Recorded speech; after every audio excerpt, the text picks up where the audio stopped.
Muy buenos días, un gusto saludarlos. En segundos vamos a iniciar. Un gusto saludar a todas las personas que nos acompañan en tiempo real. Qué bueno por aquellos que pueden estar. También bienvenida a las personas que nos van a estar viendo de manera sincrónica. Vamos a comenzar la sesión de hoy. Un gran gusto saludarlos. Así que comencemos. En la última clase habíamos visto el problema de la verdad. Al ver el problema de la verdad nos habíamos dado cuenta que teníamos variados criterios de verdad. Teníamos varios criterios de lo que puede ser la verdad.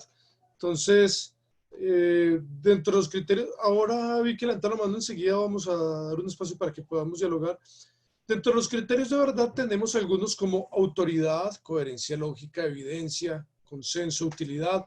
Entonces, si es por utilidad, habíamos visto, por ejemplo, el pragmatismo, ¿no es cierto? Que lo que es útil, lo que tiene resultados prácticos, se considera verdad.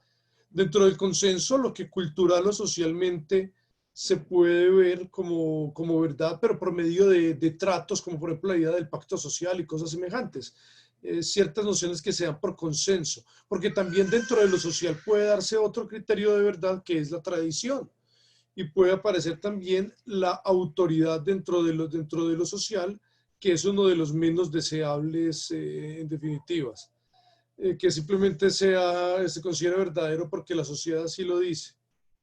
Bien, lo otro es que haya coherencia lógica. Entonces, dentro de la coherencia ya saltamos, en la coherencia puede haber lógica, matemática y otras verdades, y otro tipo de verdades por coherencia, el coherentismo, sino que las más fuertes son dentro de la coherencia, son la lógica y la matemática. Entonces, estos son como los dos más fuertes de la coherencia. Y aparece por otro lado el correspondentismo con la evidencia, que puede ser inmediata o mediata. Esos son los grandes criterios, pero nos habíamos detenido particularmente en estos dos criterios, que son la coherentista y la correspondentista. Esos dos son como los criterios más grandes que estamos manejando, los criterios más sobresalientes de la teoría de la verdad. Perfecto. Entonces, dentro de estos criterios importantes, dentro de estos criterios grandes de la teoría de la verdad, hablábamos del coherentismo, hablábamos del correspondentismo. Creo que ya quedaron suficientemente claros. De todos modos, pues creo que nunca sobra hacer un breve recuento, muy breve, de lo que se trata cada uno de ellos. Entonces, para esto la pregunta clave es, ¿en dónde encontramos la verdad? ¿La verdad se encuentra en los hechos o la verdad se encuentra en las palabras? Entonces, una de las primeras formulaciones explícitas, porque muchos ya lo habían dejado entrever, pero una de las primeras formulaciones explícitas la hizo Hobbes cuando Hobbes afirmaba que la única verdad y la única falsedad se encuentran en el lenguaje. Entonces eso ya nos revela un rasgo característico. Es probable que nunca tengamos un contacto directo con los objetos, que los objetos siempre estén mediados por nuestra interpretación. Detrás de las palabras no está el objeto en sí mismo, detrás de las palabras solo hay más palabras. Si definimos algo, lo definimos con palabras y así ad infinitum. Cada vez que definamos algo, estamos nosotros cercados por nuestro mediador número uno, que es el lenguaje. Pero incluso la percepción es también un acercamiento a esa realidad y no la realidad en sí misma.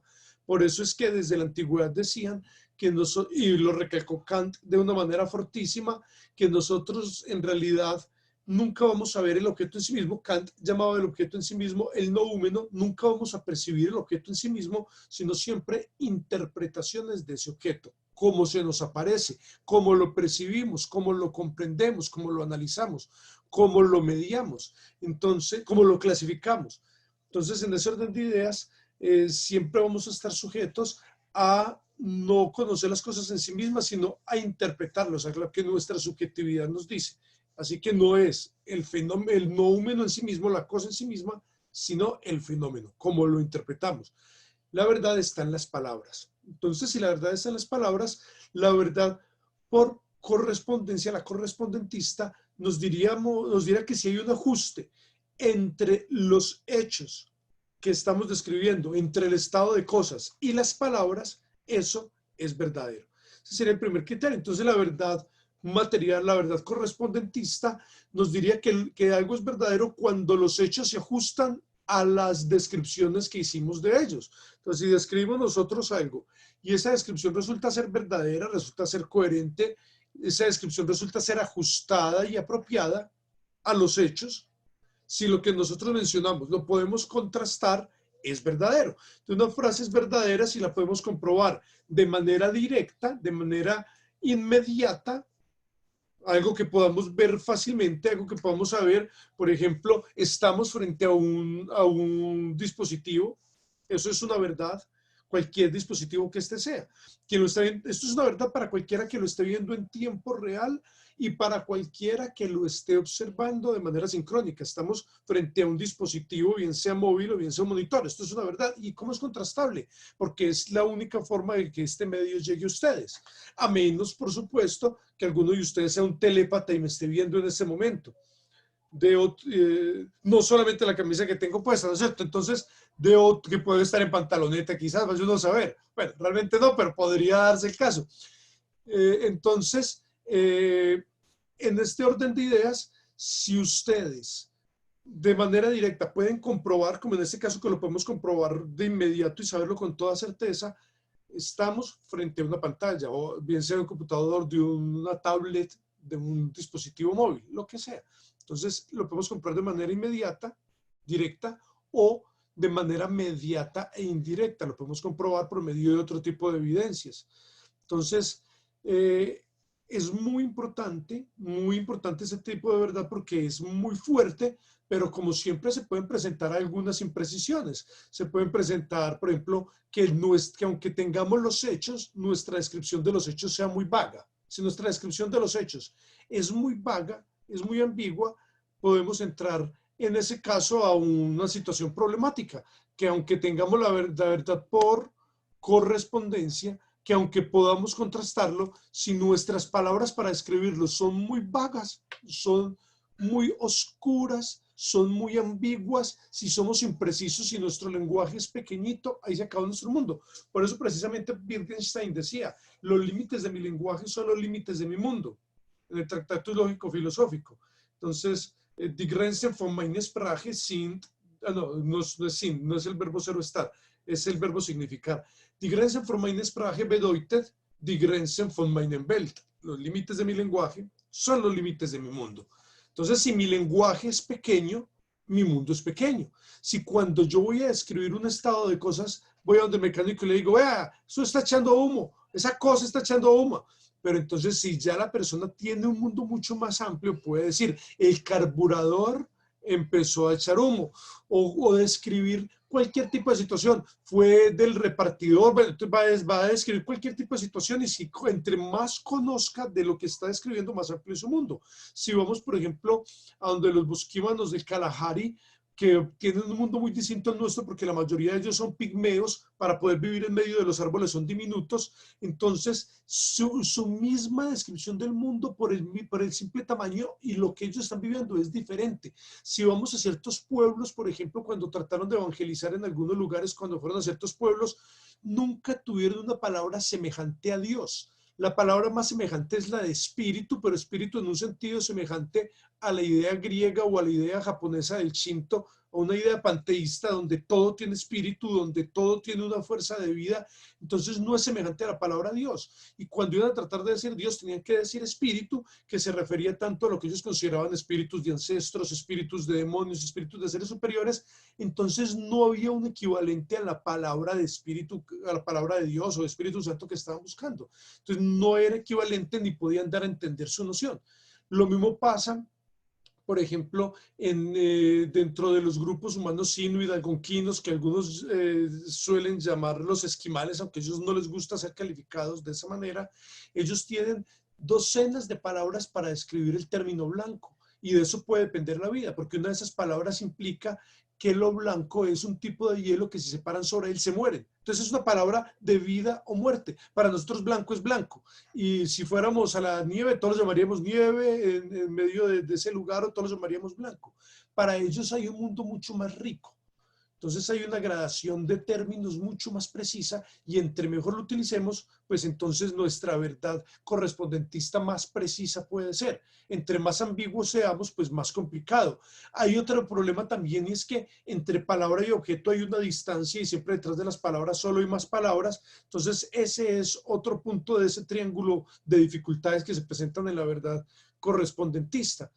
Eh, Cada hecho del mundo puede ser descrito con muchas proposiciones. Así, por ejemplo, Aristóteles los llaman el estagirita, o Aristóteles los llaman, por ejemplo, el preceptor de Alejandro Magno, o Aristóteles los llaman, por ejemplo, el autor de la física. Todas esas proposiciones se refieren a la misma persona, el alumno de Platón. Bueno, hay tantas formas en las cuales podemos describir un mismo fenómeno y algunas de ellas son muy claras, mientras que otras son muy imprecisas. Verdad correspondentista tiene esa debilidad en que los hechos pueden estar permeados por palabras ambiguas, en que hay una distancia entre palabras y cosas y en que en últimas la historia y la cultura juegan un papel importante en la interpretación de los hechos, incluso cuando hay documentos de promedio. Podemos tener una grabación y a pesar de eso, nuestra interpretación de los hechos puede ser variada en torno a la misma grabación. Y eso ustedes lo saben, ¿no es cierto? Se sube un video en el cual, ayer precisamente veía uno en particular, en el cual llegaba, no me acuerdo, en Connecticut creo que fue, no estoy totalmente seguro, pero creo que fue Connecticut, en el cual llegaba un policía hombre con una policía mujer, y de inmediato le decían al caballero que si conocía a X persona, que si la niña que estaba en la ventana era X persona, que él había sido acusado de pedofilia, que dónde estaba X persona, que era una niña de 14 años de la que abusaba. Y la niña que estaba en la ventana era una mujer de más de 30 años, que era su esposa, sí, con cara de niña, pero era una mujer de más de 30 años que era su esposa con los dos bebés. Y le decían, usted está abusando de esa niña y esa niña es la que le cuida además a sus hijos. Entonces el hombre se exaltó muchísimo, obvio, y les decía que se fueran de su propiedad, incluso con la denuncia que les puso, tuvo que renunciar el caballero. Pero lo curioso es que la mayoría de comentarios entonces hablaban a favor de la policía y de cómo los videos los manipulan para que la policía salga mal. Entonces de un mismo video pueden partir una cantidad de situaciones distintas. Y si no, pregunten lo que puede pasar entre dos personas, entre dos amantes, entre dos novios o cualquier cosa semejante, cuando, incluso con un video de promedio, cuando uno de ellos habla con otra persona, uno dice, pero no pasó nada, vea la distancia que había. No, yo lo escuché, usted le pidió el teléfono, le estaba diciendo que se veían por la noche. Entonces, en un ataque de celos también se puede deformar la interpretación de los hechos. Eh, Otro asunto que era la verdad inmanente, ya después de la verdad material, que era la coherentista. Entonces, la verdad en este caso está en el interior de un sistema. Lo que sea coherente con ese sistema es verdadero. ¿En qué? Por ejemplo, en las palabras. Lo que sea coherente con la definición de cierta palabra es verdadero. Esa es una. Perfecto. Esa es una interpretación. Esa es una de las interpretaciones posibles. Que sea coherente por las palabras. Yo digo, todos los líquidos mojan, excepto naturalmente el metal líquido, ¿no es cierto? Pero eso no, porque tiene otro tipo de propiedades, pero eso no quita que la misma definición de líquido sea que moja. Entonces, si yo digo todos los líquidos mojan, en ese orden de ideas, estoy diciendo una verdad de perogrullo. Eso es una verdad, algo estrictamente necesario. Es una verdad por palabras. Todos los líquidos mojan. Otra, porque expresa un tipo de leyes que sirven dentro de la lógica o la matemática y todo un sistema lógico-matemático se deriva de ella. Entonces, si yo les digo a ustedes, Hitler está vivo o muerto, ¿qué valor de verdad tendrá eso? Lo vamos a ver mejor en lógica 3. Pero si yo les digo, con quien lo vean, no interesa. Pero si yo les digo, Hitler está vivo o muerto, ¿qué valor de verdad tendrá eso? Tiene valor de verdad, puede ser verdadero o falso. ¿Qué valor de verdad tiene que yo diga Hitler está vivo o muerto? ¿Será necesariamente verdadero? ¿Será necesariamente falso? ¿O será posible cualquiera de las dos? No es una pregunta retórica, les estoy diciendo. Hitler está vivo o muerto, ¿qué valor de verdad tiene? Planeta Tierra, Houston, llamando aquí a Cabo Cañaveral. Buen día, pues en la lógica, qué pena por eso, está muerto. pero pues hay muchas tendencias que nos pueden indicar que él existe, porque siguen sus mismos comportamientos. Bueno, que su legado está vivo de una manera metafórica, pero cuando yo digo Hitler está vivo o muerto, Hitler está vivo o muerto, entonces me dice cualquiera de las dos, ¿no es cierto? O que está vivo, o que está muerto. Pues. Listo. Pues les digo que esa afirmación, alguien considera que es contradictoria, que yo diga Hitler está vivo o muerto. Para alguna persona es contradictoria, de pronto. O no hay nadie que diga que sea contradictorio. Para Daniel Rivitas es contradictorio. Entonces, Hitler está vivo o muerto. Para muchas personas ambas pueden ser, para otros solo uno y para otros hasta es contradictorio. Pero les cuento, Hitler está vivo o muerto, hacer esa frase es una tautología, es decir, algo absolutamente necesario. Algo que tiene que ser. Si yo digo esa frase, es una frase obligatoriamente verdadera. Tiene que ser. ¿Por qué? Muy sencillo. Porque si no está vivo, está muerto. Sería contradictorio si yo digo Hitler está vivo y está muerto. Ahí sí es una contradicción de los términos. Claro, las dos cosas. ¿Cómo va a ser? O vivo o muerto. Pero si digo que Hitler está vivo o está muerto, cualquiera de las dos opciones es válida y si no es la una, es la otra. Entonces tiene que ser estrictamente necesario. Es algo obligatoriamente necesario. Así que mis queridos amigos, vean qué interesante. Es una proposición necesaria. Hitler está vivo o Hitler está muerto, es necesaria. No, así como lo planteamos, Hitler está vivo o muerto. Y les voy a aclarar algo más que vamos a profundizar en lógica 3, pero para que ustedes tengan elementos en medio de la pelea, les voy a decir otra clave en medio de la pelea para que tengan ustedes unos elementos de juicio. Esa misma frase, la misma, Hitler está vivo o está muerto. Trasladémoslo. Estamos en una pelea de cónyuges, de novios, de esposos, de amantes, de lo que sea, una pareja. Bien, entonces estamos en una pareja, en una discusión de pareja, y una persona le dice a la otra, ¿estás con ella o estás conmigo? ¿Estás con él o estás conmigo? Por pues cualquiera de los dos casos, ¿no es cierto? Le pone ese ultimátum. Si la persona decide estar con la otra y abandona a quien le puso el ultimátum, ¿es verdadera o es falsa la frase? Si yo les digo, ella o yo, él o yo, cualquiera de las dos, ¿no es cierto? Si le pongo ese ultimátum, él o yo, si me dicen a mí, ella o yo, no que ella haya escuchado, sino ella o yo. Ella o yo, si yo dejo a la persona y me voy con la otra, con la ella, ¿es verdadera o es falsa la proposición?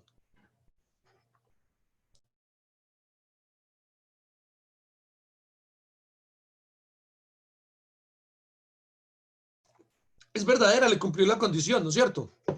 Si le dice ella o yo y se queda con quien estaba y abandona a la otra.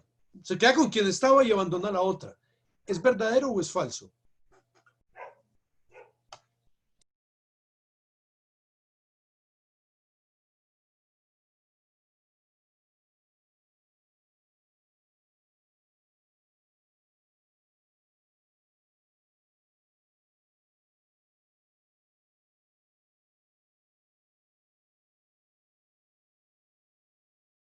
Muy bien, perfecto. Claro, si le dice ella o yo, se queda con quien le puso el ultimátum, con la persona, llamémosla así, oficial, que es la que le está poniendo el ultimátum, y abandona a la otra persona. Es verdadero.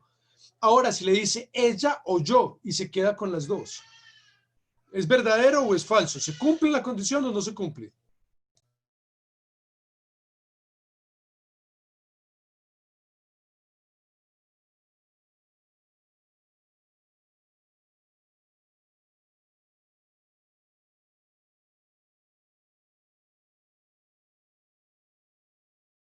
Bueno, yo no me voy a meter en líos maritales. Yo no me voy a meter en líos maritales.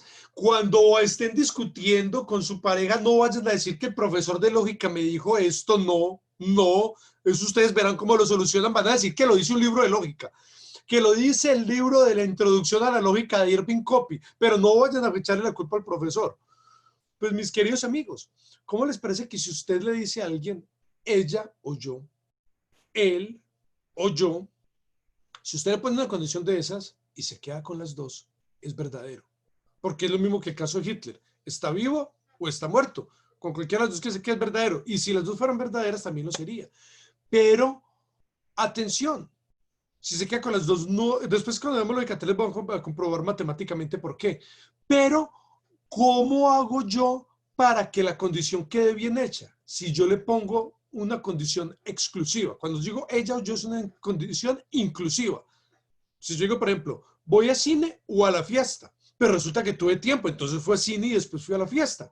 Pude ir a las dos. Es una disyunción inclusiva. Pero cuando yo pongo una disyunción excluyente, exclusiva, ahí sí tiene que escoger una de las dos. ¿Y cómo lo hago? Debo añadir un o primero, o ella o yo. Debo presentar una condición primero. Así que cuando usted le ponga una condición a alguien, asegúrese de ponerle dos os, porque si le pone una sola y se queda con las dos personas, es verdadero. Entonces, atención, presten atención a ello. Así que si están siendo objetos de reclamo, usted le puede explicar, es que usted fue muy impreciso o muy impreciso. Bueno, si no quiere que le volteen la mandíbula, mejor no le responda de esa manera. Pero si no tiene problema en que le volteen la mandíbula, usted puede afirmarle a la persona que fue muy imprecisa y que es decir, ella o yo estaba permitiéndole que estuviera con ambas. Entonces, atención, mis queridos amigos, mis queridas amigas, cuando se pone una condición y es inclusiva, si las dos se cumplen, sigue siendo verdaderas. Entonces, para que la condición sea exclusiva, hay que decirle o ella o yo. ¿Listo? Para que sea exclusiva la condición, para que sea excluyente. Muy bien, entonces vamos acá con la parte que estábamos analizando precisamente, que es la verdad coherentista. Entonces tenemos la coherentista, significado de palabras empleadas, las leyes lógicas, o que en un contexto, en una doctrina, en una ideología, es verdadero, pero solamente al interior de un sistema, no tiene por qué serlo en el resto del universo. No se puede contrastar ni por los sentidos ni por los hechos, ¿no es cierto? Bien, aquí entramos a otro tipo de verdad que es interesantísimo. Entonces, es una cuestión importantísima porque este es el que más se utiliza en la actualidad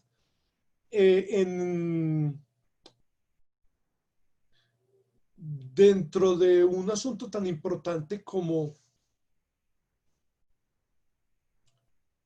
todo el método científico. Todo el método científico se ampara en ese tipo de verdad. ¿Y por qué se ampara en ese tipo de verdad? Porque es la que nos permite llegar a unas ideas lo más sólidas posibles. Entonces, resulta que cualquier hecho del mundo debe tener algún tipo de probabilidad de verdad. Entonces, algún tipo de probabilidad de verdad puede ser alta, puede ser baja, pero debe tener algún tipo de probabilidad de verdad. Entonces, supongamos ustedes van a hacer un gran esfuerzo de imaginarse lo perfecto que yo voy a hacer acá. Ustedes van a imaginarse que esto es una línea perfecta y recta. Entonces, si hacemos una escala sencilla, una escala simple, tipo como la escala de la emoción de Fechner de 0 a 1, si hacemos algún tipo de escala semejante, diríamos que lo que está en 0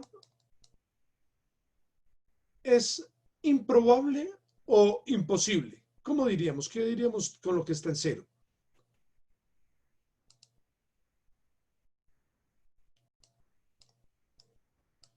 ¿Lo que está en 0 es improbable o es imposible? Chicos,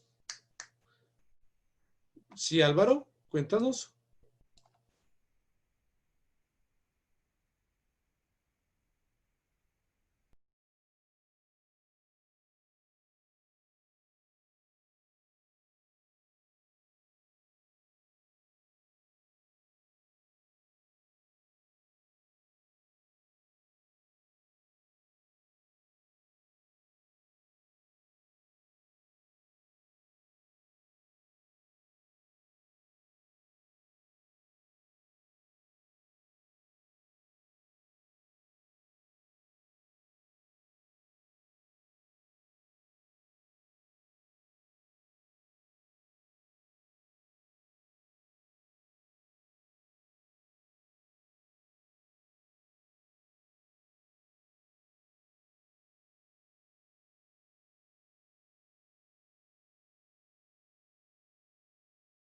Pudimos regresar rápido, ¿hubo algún daño en la señal? Bueno, por fortuna pudimos volver de una.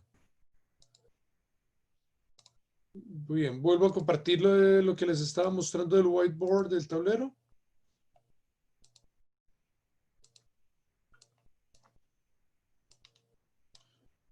Entonces volvemos a la tabla que habíamos hecho, a la escala, donde habíamos dicho que 1 y 0. Teníamos en ese orden de ideas que 0 era algo que no podía ocurrir algo. Si el valor de verdad máximo es 1, el valor 0 es algo imposible.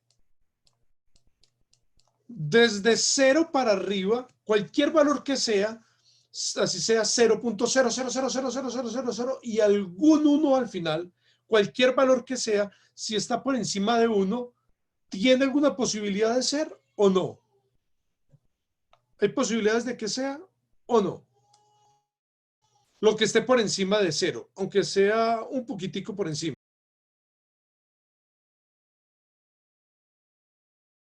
Claro, tiene alguna posibilidad. Entonces, todo lo que está acá, lo que puede ser y lo que no puede ser, lo llamamos tangencial.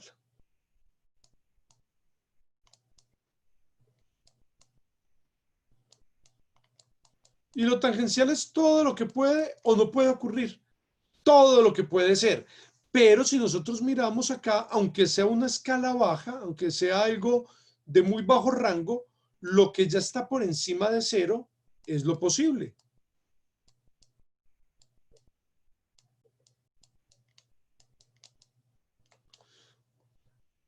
Yo escribo un poquito más bonito que eso, naturalmente, pero es la velocidad y la herramienta, ¿no es cierto?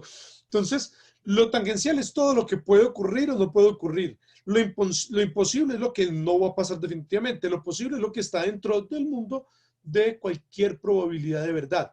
Y aquí ya entra otro rango muy interesante, que es el rango más elevado, que es lo probable. Entonces, a pesar de que muchas veces lo utilizamos de manera indistinta, lo probable y lo posible no son iguales. Lo posible es cualquier cosa que pueda ocurrir, pero hay cosas que tienen un ínfimo rango de ocurrencia. Por ejemplo, que en este momento surcara el cielo un meteorito de iridio sí, compuesto mayormente de iridio, de unos 19 kilómetros, como el que cayó en la península de Yucatán y acabó con los dinosaurios con la extinción masiva, que hizo que durante 5 años se ocultara la luz solar. Es posible en alto o en bajo grado que en este momento caiga un meteorito de esas características, de iridio, de unos 19 kilómetros y que caiga sobre la plataforma continental.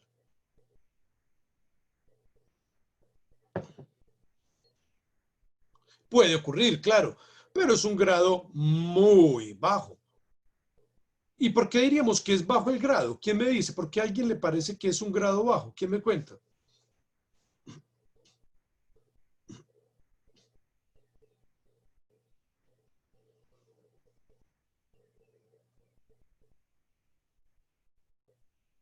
¿Quién me cuenta por qué considera que es de un grado bajo?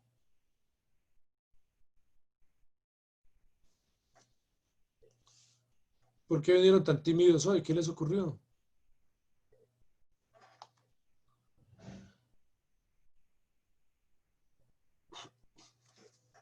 Claro, o sea, que nos caiga en ese momento así de la nada, así es muy poco probable porque es un objeto, un cuerpo de un tamaño descomunal, ¿no es cierto? Estar hablando de algo de 20 kilómetros es el tamaño de un pueblo, es algo descomunal.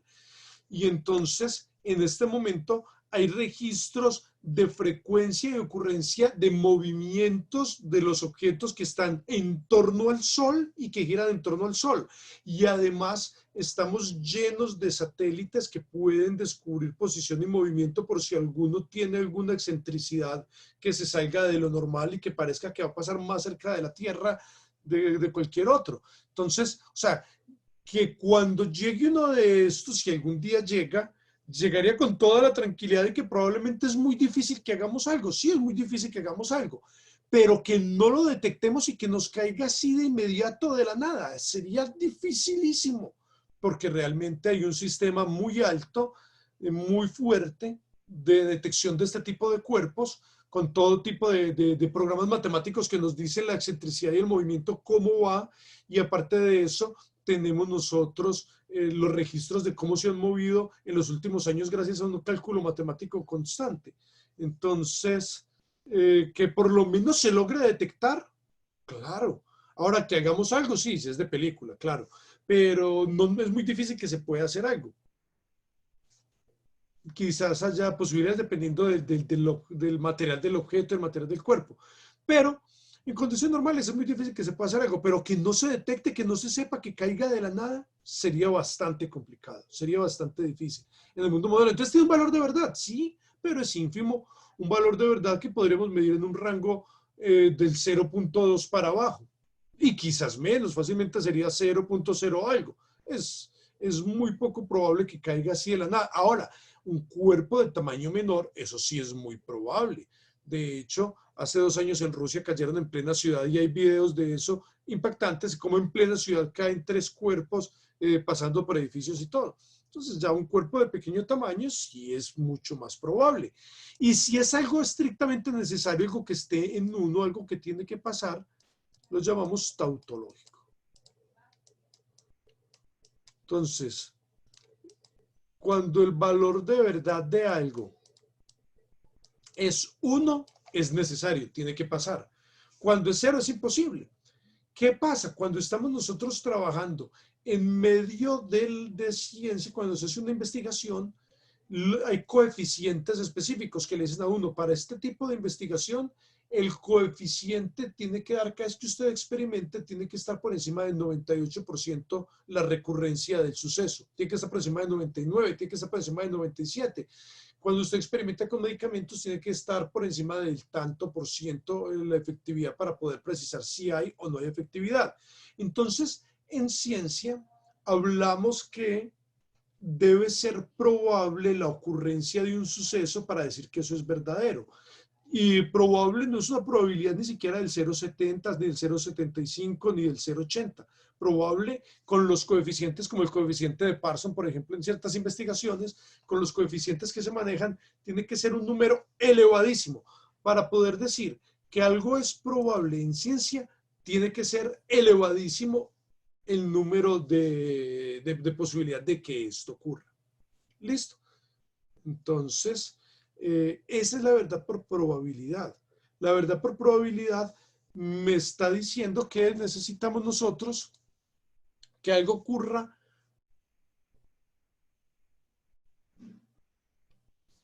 tiene que ser muy alto el nivel de ocurrencia para decir que es verdadero. Muy alto, absolutamente alto.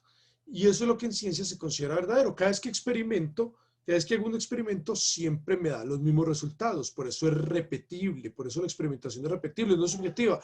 Yo me imagino que todos los seres humanos tal cosa. Sí, ¿por qué se lo imagina? Demuéstremelo. Bueno, entonces requiero una serie de evidencias de esto. Yo puedo hablar de existencia en un hecho. Puedo hablar de ocurrencia en un hecho. Entonces yo puedo decir, un hecho ocurrió o un hecho no ocurrió. Sí, pero no puedo hablar de verdad en un hecho. Entonces, cuando yo reflexiono, puedo decir, descubramos, ¿este hecho ocurrió o no ocurrió? ¿Este hecho pasó? ¿Tuvo existencia este suceso? Lo podemos analizar. Pero no puede ser un hecho ni verdadero ni falso. Lo que es verdadero o falso son nuestras afirmaciones sobre ese hecho. Entonces, por ejemplo, hubo desfalco en tal caso. Contrastemos los hechos. Bueno, que los hechos nos sirven para describir el estado de cosas, pero la verdad está en las palabras y no en el hecho. El hecho no es verdadero ni falso, el hecho es o no es. Pero las palabras son las que lo describen, son las que tienen valor de verdad. Y naturalmente los conectores lógicos son los que nos determinan el valor de verdad de una proposición porque la cambian por completo. Es distinto un entonces, un sí, solo sí, un o y un y. Son totalmente diferentes en efecto. Muy bien, gracias por la intervención. Continuamos entonces. Esta es la verdad por probabilidad. Entonces, la verdad por probabilidad es muy interesante. Igualmente es algo que nos va a dar mucha claridad. Entonces, si la probabilidad de verdad de un suceso es 0, no va a pasar nunca. Si la probabilidad de un suceso es 1, tiene que ocurrir. Y si la probabilidad de un suceso es menor que 1 y es mayor que 0, en ese orden de ideas es algo posible, en mayor o en menor grado. Entonces aquí lo tenemos. Cuando la probabilidad de verdad de este suceso,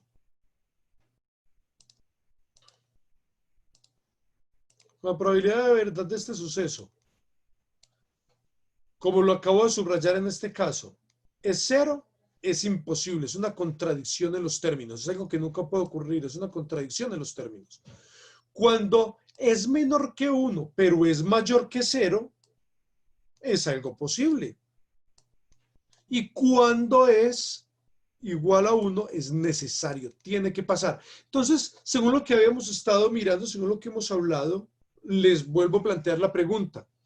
¿Qué es más fuerte? ¿Qué tiene mayor fuerza? ¿Qué tiene mayor... ¿cuál puede ocurrir con muchísimo más alto nivel de certeza? ¿Lo posible o lo probable? Para que comencemos a hablar con mayor precisión en nuestro lenguaje, que no digamos posible y probable como sinónimos idénticos porque no lo son. ¿Cuál tiene mayor ocurrencia? ¿Cuál acaece con mayor frecuencia? ¿Cuál tiene mayor frecuencia? ¿Lo posible o lo probable?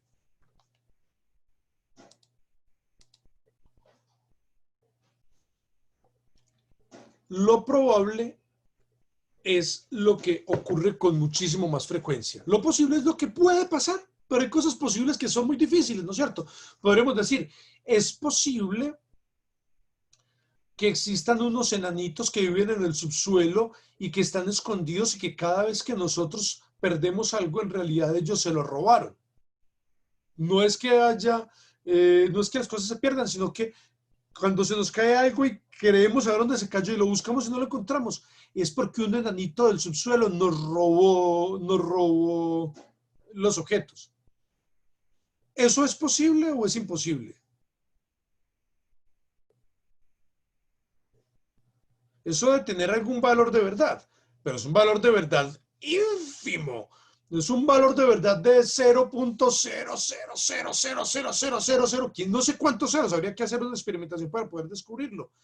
Pero es un valor ínfimo. Entonces Daniel Rivilla me dice que a él se le pierden las medias por los seres del subsuelo. Bien, cada uno de ustedes podrá contar acá las situaciones que le pasen con dichos seres del subsuelo que son tan malvados y tan perversos que vienen a robarle. Esos son los primos malvados de los gnomos, que vienen a robarles justo las medias y todas las cosas que se les pierden normalmente. Cuando se le cayó el aretico, usted escuchó en dónde se le cayó, lo fue a buscar, no lo encontró, tenga el ser del subsuelo. Entonces, que eso pueda ocurrir, tiene alguna posibilidad de verdad ínfima, diminuta, pero tiene alguna posibilidad. Sí, puede que ocurra.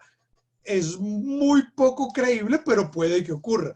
Un valor de 0.00 y no sé cuántos ceros lo acompañen, pero tiene posibilidad de que ocurra. Eso es posible. Que haya unos seres tipo peces gobernados por Dagón con razón y que vengan y que fecunden a los seres humanos y los hibriden, tiene una posibilidad ínfima. Puede ser, pero es una posibilidad ínfima, ínfima, ínfima. Mientras que hay cosas que son de un valor altísimo de verdad. Eso es lo probable. Entonces, lo posible y lo probable es diferente. Ángela, ¿vas a hablar? ¿O fue por error que levantaste la mano?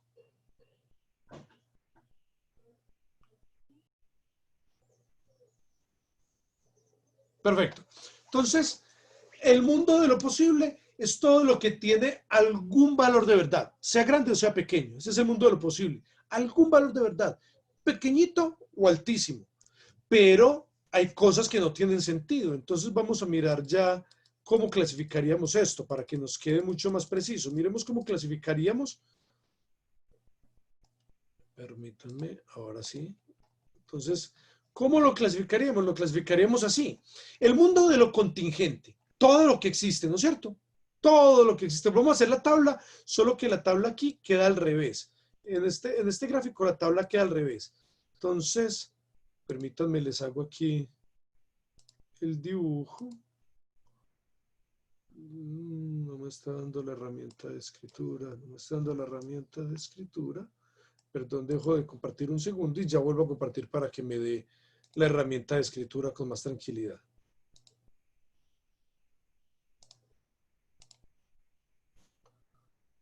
Ahora sí.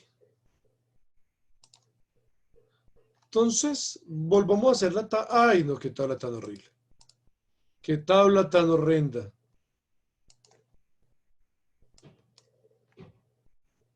En este caso,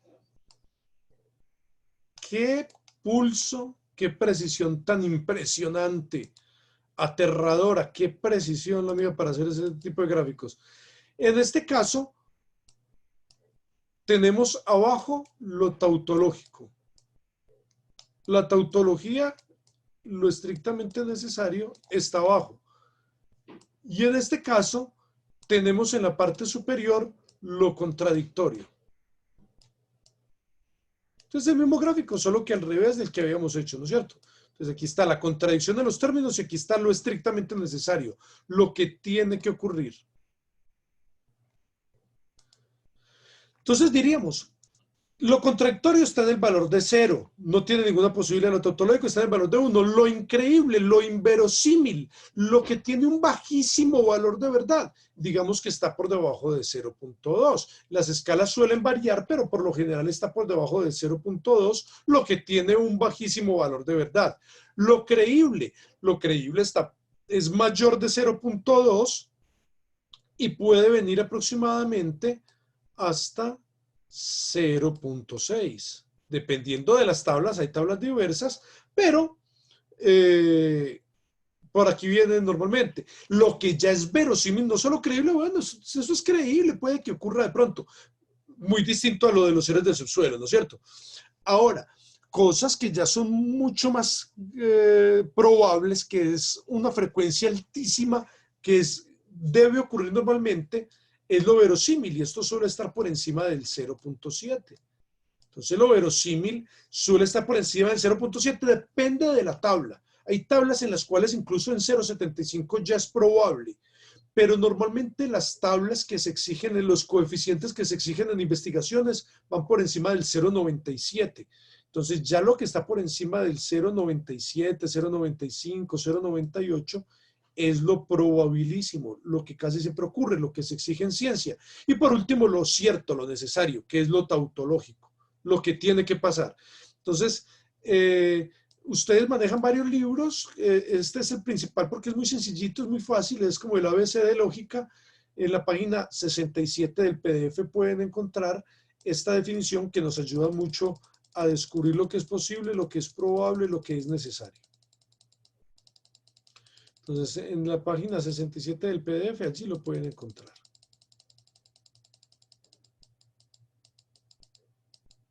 Perfecto.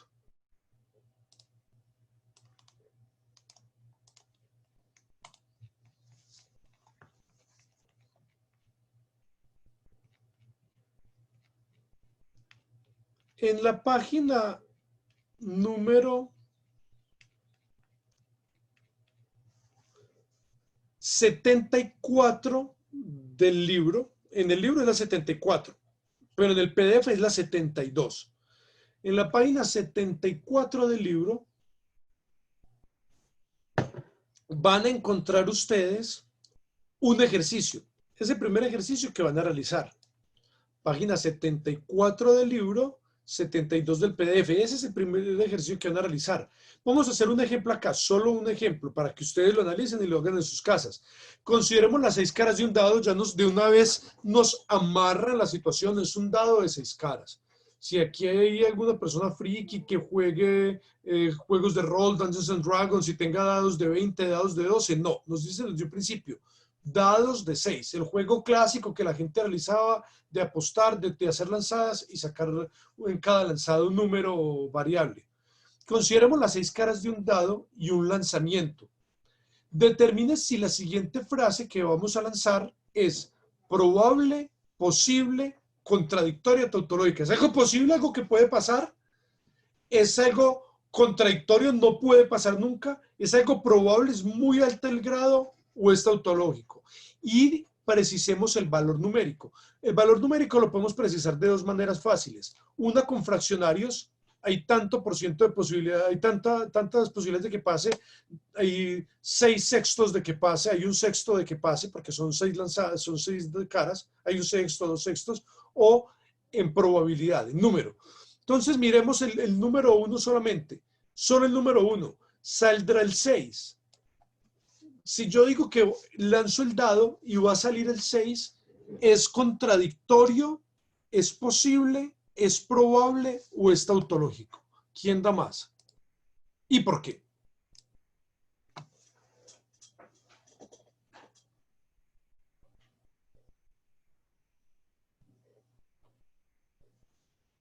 Muy bien, como nos lo dice Daniel Rivillas, como nos lo dice Angie, solo hay una posibilidad entre 6. Es posible, es una posibilidad alta, media o baja.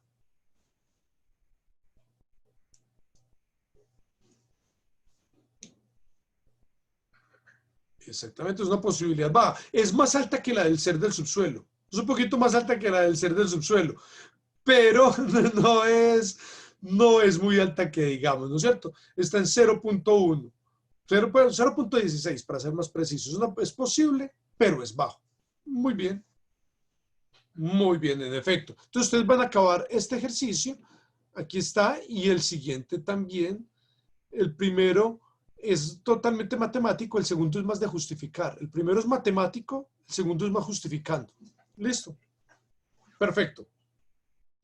Entonces, ahí llegamos con nuestra primera parte de la sesión. Ya estamos también cerrando la sesión, pero vamos a hacer una introducción al siguiente tema. Entonces, ¿de qué se trata el siguiente tema? El siguiente tema es el que nos va a dar las bases para poder comenzar a trabajar con el material del cual están construidas los estudios lógicos. Todo estudio lógico está fundamentado en un elemento más pequeño, en un elemento más exiguo, en un elemento mínimo. La unidad en lógica, todos los estudios tienen su forma de unidad. En biología la unidad de la vida podría ser la célula, el átomo podría ser en física, en fin. En lógica es la proposición.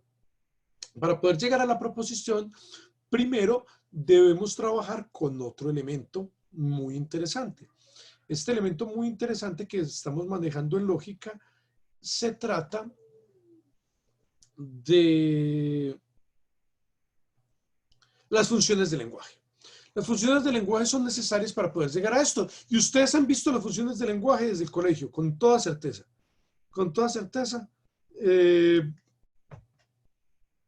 Desde el colegio, con toda seguridad, han visto funciones de lenguaje. Algunos lo tienen muy reciente, algunos lo tienen muy atrás. Algunos solo lo vieron en primaria y vieron funciones de lenguaje en el nivel más ínfimo. Otros la vieron fuerte y robustecida. Bueno, cada uno lo vio de una manera diferente. Vamos entonces a mirar qué recuerdan de esto. El lenguaje que utilizamos es el mismo en todos los casos. Nos referimos a todas las personas con el mismo tipo de lenguaje. No me estoy refiriendo a que tengamos que cambiar de idioma, no. Pero en todos nuestros contextos diarios, en nuestros contextos cotidianos, ¿empleamos el mismo tipo de lenguaje o varía ese tipo de lenguaje?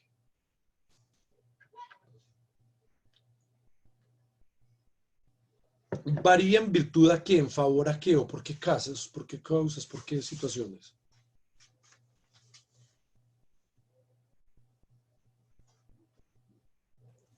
Buenos días, profesor. Muy buenos días, Juan David, bienvenido.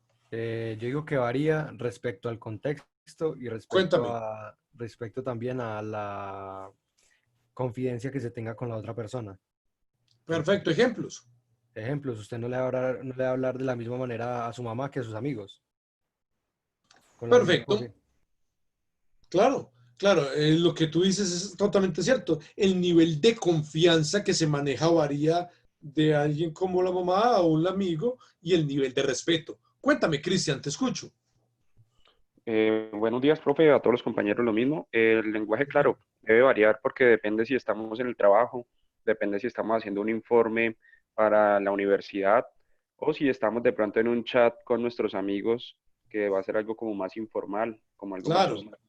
No, a ver, alguna vez cualquiera del que esté aquí, de los que esté aquí, cualquier persona que esté aquí, aunque la persona que esté aquí sea en este momento una Z que vive en las montañas y que en las montañas tenga su celular y esté conectado en la clase, cualquiera de ustedes en algún momento ha coqueteado con alguien. Y si no es así, no tendrían pareja, ¿no es cierto? Y los que tienen hijos no tendrían hijos. Entonces, cualquiera ha coqueteado con una persona. Entonces, por ejemplo, cuando usted está coqueteándole a alguien, tratando de conquistar a alguien, cuando usted trató de conquistar a alguien o alguien lo trató de conquistar a usted, ¿no es cierto? Dígase novio, esposo, el que sea, quien sea. Cuando ocurrió ese suceso, usted no va a utilizar ese mismo tipo de lenguaje y esa misma forma de emplear el lenguaje con cualquiera. Usted no se le acerca a susurrarle al oído a cualquiera de tratar de decir a su jefe ni a decirle los pelos que los hay, ¿no es cierto? Hay quienes le susurran al oído al jefe y quienes le dicen las mismas palabras que le dicen a quien quieren al jefe para procurarse algún tipo de favor. Pero, o porque el jefe es la persona que le atrae. Pero usualmente no ocurre, ¿no es cierto? No le voy a ir a decir al jefe o no le voy a ir a decir al profesor al oído las palabritas dulces ni en la forma en la cual se lo dice a la persona que le atrae. No se lo voy a ir a decir así entre susurros. ¿No es cierto? No, va a variar dependiendo de la situación. Si ustedes van a presentar, por ejemplo, un noticiero, naturalmente que deben manejar un lenguaje. Se supone, les voy a contar por qué eso no ocurre. Se supone que los noticieros utilizan una cosa que se llama lenguaje informativo. ¡Qué risa! Los noticieros se supone que usan una cosa que se llama lenguaje informativo.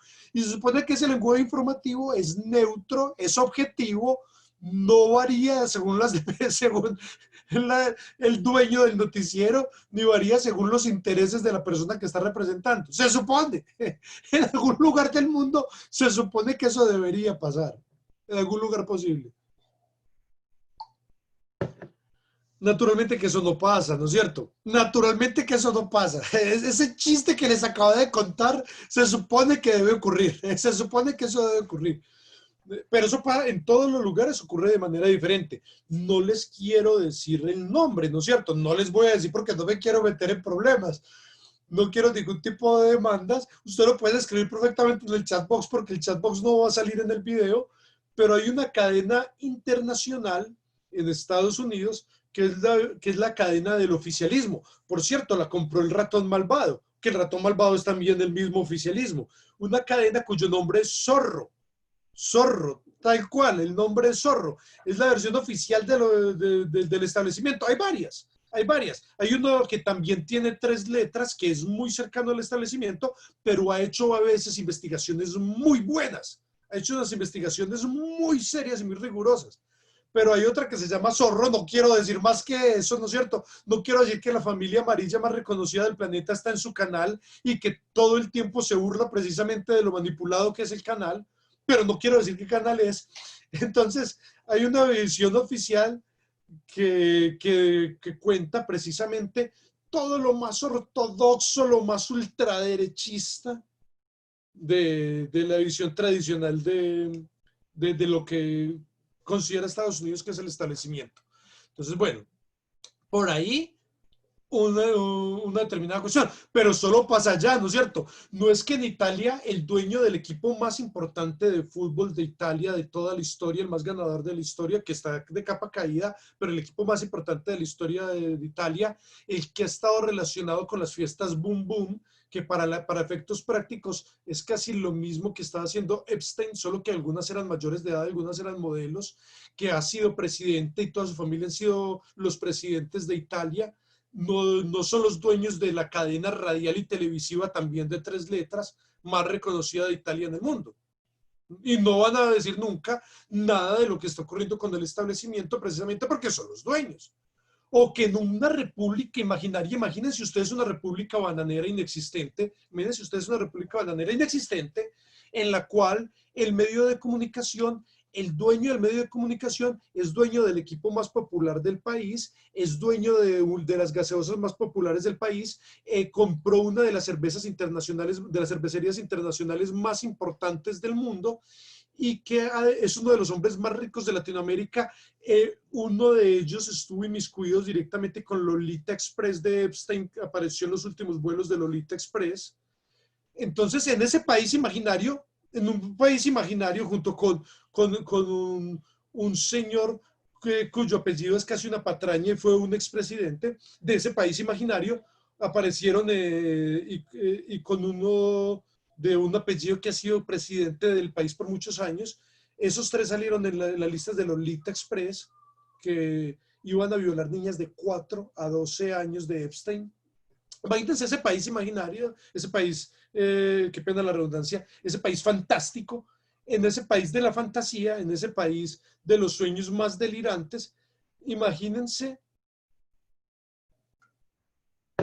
que ocurriera en este país una cosa semejante, como que existiera un medio de comunicación en el cual ese señor es el dueño. Va a aparecer algo acerca de Lolita Paradise de ese medio de comunicación, van a informar algo acerca de las personas, de lo que interesa ese grupo, de lo que interesa ese grupo económico.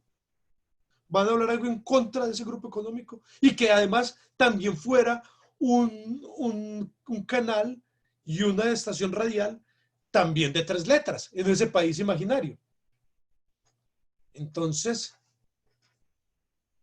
ahí nos podemos dar cuenta que, pues sin que los otros sean muy distintos, ¿no es cierto? Sin que los otros canales de esos países sean muy diferentes. Todos son llevados por intereses particulares. Pero es importante que nos demos cuenta. Los noticieros se supone que deben tener un lenguaje informativo que tiene que ser neutro y no generar subjetividad. Naturalmente que sí hay programas de opinión, pero entonces lo curioso es que en los programas de opinión el periodista o la persona que está opinando toma partido de una vez y aclara, es que mi partido es este, yo estoy aclarando, este es mi compromiso, yo defiendo tal cosa, y es totalmente comprensible. Pero no puede ser que un noticiero se quiera vender como objetivo cuando no tiene, cuando tiene una postura clarísima y quiere que las personas sigan la misma postura. Entonces, bien, ahí está la situación. ¿Listo? Eso es lo que les quiero contar. En todo medio de comunicación hay algún interés, pero no por ello vamos a decir que todos los medios de comunicación son iguales. Porque claro, siempre nos dijeron, ¿qué pretenden los medios de comunicación? ¿Para qué existen los medios de comunicación? Entonces siempre nos dieron esa idea romántica. Hay algunos tan inocentes y tan dulces palomitas que todavía creen que lo que buscan los medios de comunicación es informar. No, eso es algo del romanticismo. Los medios de comunicación lo único que necesitan es ser consumidos. Ese es su objetivo. Descartes decía cogito ergo sum, pienso luego existo, ¿no es cierto? Pues bien, les cuento que en este caso es consumo, luego existo, compro, luego existo. Esos medios de comunicación solo existen si son comprados. Entonces todos necesitan generar rating. Por lo tanto, todos están buscando que los consuman. Todos tienen un objetivo, ser consumidos. Entonces todos tienen una agenda. Ahora, que todos sean iguales, no. Definitivamente no. Porque, por ejemplo, entre canales, hay canales culturales, ustedes los han visto, hay canales de ciencia, hay un canal como Discovery, por ejemplo, hay un canal como, no estoy haciéndole publicidad, simplemente estoy contando, hay canales como National Geographic. Pero si ustedes se dan cuenta, uno de estos canales antes mencionados es de judíos. Entonces, al ser de judíos, todo el tiempo está tratando de dejar de manera muy sutil, pero clarísima para alguien que tenga una ínfima capacidad conceptual, que sepa un poquito del contexto, como es de judíos, siempre está tratando de mostrar alguna cosa que desprestigie la base del cristianismo. Por ejemplo, ¿qué se fundamenta el cristianismo? En que Jesús es Mesías. Entonces, al decir que Jesús es Mesías, esto implicaría que las historias bíblicas en torno a Jesús, de los 4 evangelios que conocemos, porque inicialmente habían más de 30 evangelios, pero los 4 evangelios que han salido a la luz pública y que más se emplean, tienen a la figura de Jesús como Mesías, es decir, Jesús ascendió porque es Dios. Por ejemplo, había un evangelio, el primero que se escribió, que era muy brutal, Marcos. Acababa en el capítulo 15 y acababa con la muerte de Jesús. Era impresionante. Por eso, después de haberlo escrito, muchos años después le escribieron el capítulo 16, en donde se narra cómo Jesús no murió realmente. Entonces, ¿qué es lo que pretenden nuestros canales? Siempre mostrar que encontraron la tumba de Jesús y cosas semejantes, porque como son judíos van a procurar mostrar en su agenda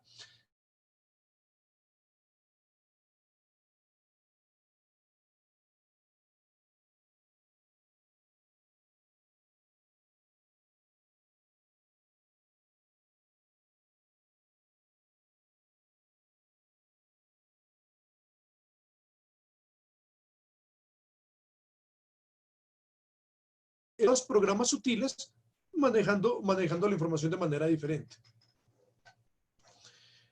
El punto clave, el punto importante que queremos resaltar acá es que cada medio de comunicación tiene sus intereses, pero no todos son iguales. En medios de comunicación, naturalmente que es muchísimo más elevado el nivel cultural que puede aportar un canal como cualquiera de los dos que acabé de describir, que dan programas culturales, que una emisión que lo que haga sea dar entretenimiento para adultos. Entonces, naturalmente que es totalmente diferente su función cultural y lo que va a desarrollar en las personas. Hay noticieros que solo ganan premios India Catalina, que son premios inventados por un canal en este país, los que están en Colombia, para que sepan, les cuento, hay un país que se llama, hay un país imaginario que tiene unos premios que se llama India Catalina, que son inventados por un canal y se los dan a dedo a los que ellos quieren dárselo. Mientras que hay otros noticieros que ganan premios internacionales porque hay investigación real, hay crónica, hay objetividad y arriesgan el pellejo de los periodistas. Bien, entonces, ahí les cuento que hay variedad de usos del lenguaje, ¿no es cierto? No todos los usos del lenguaje son idénticos. Entonces, eso es muy importante para nosotros en este caso. No todos los usos del lenguaje son idénticos. Y eso es el tema que vamos a empezar nosotros y que vamos a tener fuerte para la próxima sesión. Los usos del lenguaje. Funciones del lenguaje. Roman Jakobson nos dio quizás la versión más clara de cuáles son los usos del lenguaje. Todos ustedes vieron a Roman Jakobson, segurísimo, todos vieron a Roman Jakobson. Aparte de Jakobson, tenemos a Carbiula, que fue una versión más sencilla, más simple. Y tenemos también, por ejemplo, las versiones desde la filosofía del lenguaje de John Locke Austin y de John Searle. Entonces, en Biula vamos a ver que están tres funciones: representativa, expresiva y conativa, mientras que en Jakobson son mucho más detalladas. Pero estoy seguro que ustedes recuerdan a Jakobson no por las funciones del lenguaje, bueno, los que son lingüistas, los que están estudiando filología, lenguas y cosas por el estilo, pero los demás lo recordarán simplemente no por las funciones del lenguaje, sino por los elementos que intervienen en la comunicación humana. ¿Qué elementos intervienen en la comunicación humana? ¿Quién me cuenta? ¿Quién quiere compartirme qué elementos? Muy bien. Entonces hay uno que los elementos son variables en este término. Son variables porque no son estáticos, ¿no es cierto? El que hace de emisor también en una comunicación real también debe ser receptor. Yo les estoy dando una clase y es una clase en la que se supone que yo debo decir todo, pero a pesar de ello, ustedes están comunicándose, ustedes están expresando. Entonces tenemos emisor, receptor, que varían entre ellos, hacen las veces uno y otro, menos de que sea un monólogo absoluto. Hay un canal por el cual se comunican las personas. Si estuviéramos de frente en un salón de clase, ¿cuál sería ese canal por medio del cual se transporta nuestro mensaje? Si estuviéramos frente a frente. Que se vería, por cierto, truncado por el hecho de usar una mascarilla. Pero, ¿cuál sería ese canal? Si estuviéramos face to face. Muy bien, como todos lo dijeron al unísono, el aire, claro, las ondas sonoras viajan por medio del aire, magnífico, maravilloso. Muy bien, pero como no estamos en un aula de clase presencial, sino virtual, ¿cuál es el canal? Muy bien, todos lo dicen. ¿Cuál es el canal?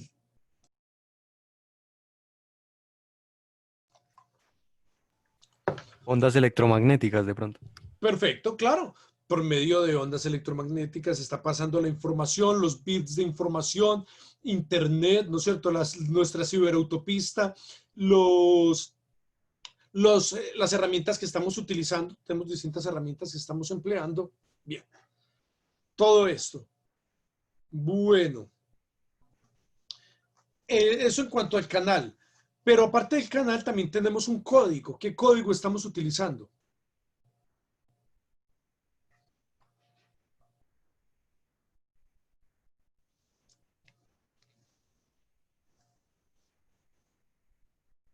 El código que utilizamos en este caso es el español. Perfecto. Las palabras en español. Muy bien. Listo. Hacia allá es hacia donde vamos a encaminarnos entonces. Resulta que por cada uno de los elementos de la comunicación hay una función para Jacobson. Eso no nos lo habían contado en la mayoría de casos. Y es muy interesante, porque para cada elemento hay una función. Bien.